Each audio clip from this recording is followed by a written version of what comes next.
Hi everyone, নতুন আরেকটি রেসিপিতে তোমাদের সবাইকে অনেক স্বাগত। শীতকালে ফুলকপি খেতে কার না ভালো লাগে বলো? আমার তো খুব ভালো লাগে। আজকে তোমাদের রান্না করে দেখাবো ফুলকপি আলু দিয়ে ডিমের ঝোল। অসাধারণ একটি রেসিপি, তোমরা ভিডিওটা একদম স্কিপ করো না। কড়াই বসিয়ে দিয়েছি, দিয়ে দিলাম সর্ষের তেল। রান্নাটা আমি সর্ষের তেল দিয়ে করব, তোমরা যদি চাও সাদা তেল দিয়েও করতে পারো। কড়াই বসিয়ে দিয়েছি, দিয়ে দিলাম সর্ষের তেল। তেল গরম হয়ে গেছে। সবার আগে আমি ফুলকপি আর আলু ভেজে নেব। আমি একসাথেই ভাজবো ফুলকপি আর আলু, তোমরা যদি চাও আলাদা করে ভেজে নিতে পারো। তো দেখো, আমি একটা ফুলকপি টুকরো করে কেটে নিয়েছি আর ছোট আলু খোসা ছাড়িয়ে নিয়েছি। দিয়ে দিলাম স্বাদ অনুসারে নুন, 1 টিস্পুন হলুদ গুঁড়ো। এবার আমি সবজিগুলো ভেজে নেব। গ্যাসের ফ্লেম হাই রেখেছি।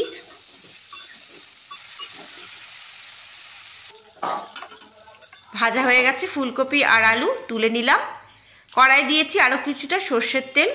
তেল গরম হয়ে গেছে, দিয়ে দিলাম ফোড়নে দিয়েছি 2টো শুকনো লঙ্কা, একটা তেজপাতা, 1 টিস্পুন গোটা সাদা জিরে, 1 টুকরো দারচিনি, 2 টুকরো লবঙ্গ, 2 টুকরো এলাচ ফাটিয়ে দিয়েছি। দিয়ে দিলাম গোটা রসুন। যখন ফোড়ন থেকে সুগন্ধ বেরিয়ে আসবে তখন দিয়ে দিতে হবে রসুনের কোয়া। রসুন কিছুক্ষণ ভেজে নেওয়ার পর দিয়ে দিলাম কুচিয়ে নেওয়া পেঁয়াজ। এখানে আমি মিডিয়াম সাইজের 2টো পেঁয়াজ ভালো করে কুচিয়ে দিয়ে দিলাম। গ্যাসের ফ্লেম মিডিয়াম রেখেছি। পেঁয়াজ লাল করে ভেজে নিতে হবে।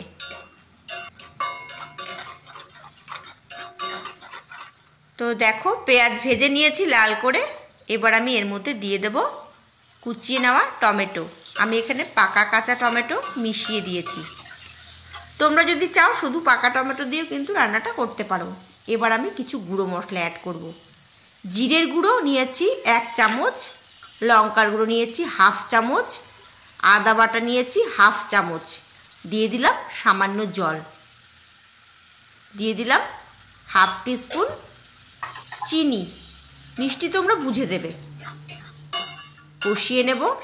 গ্যাসের ফ্লেম মিডিয়াম টু লো রেখেছি।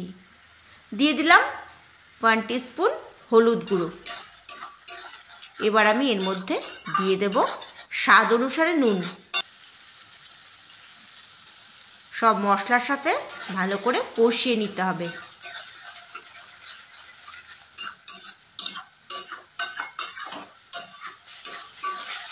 যখন মশলা থেকে তেল ছাড়তে শুরু করবে দিয়ে দিতে হবে ভেজে নেওয়া ফুলকপি আর আলু।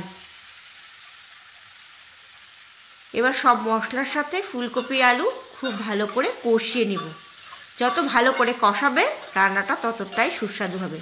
তোমরা যদি চাও এর মধ্যে এই সময় একটু কাজু বাদাম বাটা দিতে পারো, ভালোই লাগবে। কিছুক্ষণ কষিয়ে নিয়েছি। সামান্য জল দিয়ে আঁচ কমিয়ে ঢাকা দিয়ে দেব, যাতে আলু সুন্দর সেদ্ধ হয়ে যায়। ঢাকা দিয়ে দিলাম। কিছুক্ষণ পর ঢাকা সরিয়ে নিয়েছি। আগে আমি 2বার ঢাকা সরিয়ে নেড়ে দিয়েছিলাম। এবার আমি চেক করে নেব আলু সেদ্ধ হয়েছে কিনা। তো আলু সেদ্ধ হয়ে গেছে। আরও কিছুক্ষণ ভালো করে কষিয়ে দিয়ে দেব গরম জল।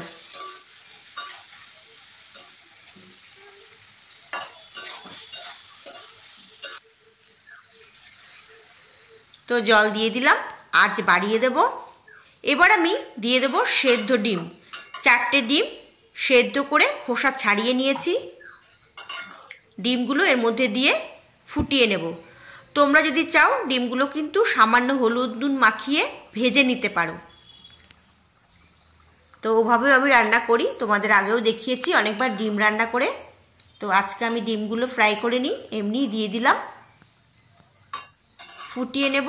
সবার শেষে ছড়িয়ে দেব 1 টিস্পুন গরম মশলা গুঁড়ো। দিয়ে দেব 1 চামচ ঘি। তোমরা যদি চাও এর মধ্যে ধনেপাতা ভালো করে কুচিয়ে উপর থেকে ছড়িয়ে দিতে পারো, ভালোই লাগবে। তো গরম মশলা গুঁড়ো ছড়িয়ে দিলাম,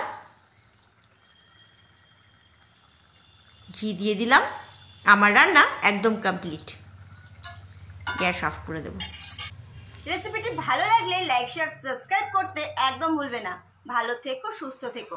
খুব তাড়াতাড়ি তোমাদের সাথে আবার দেখা হচ্ছে নতুন কোনো এক ভিডিওতে। ততক্ষণের জন্যে বাই।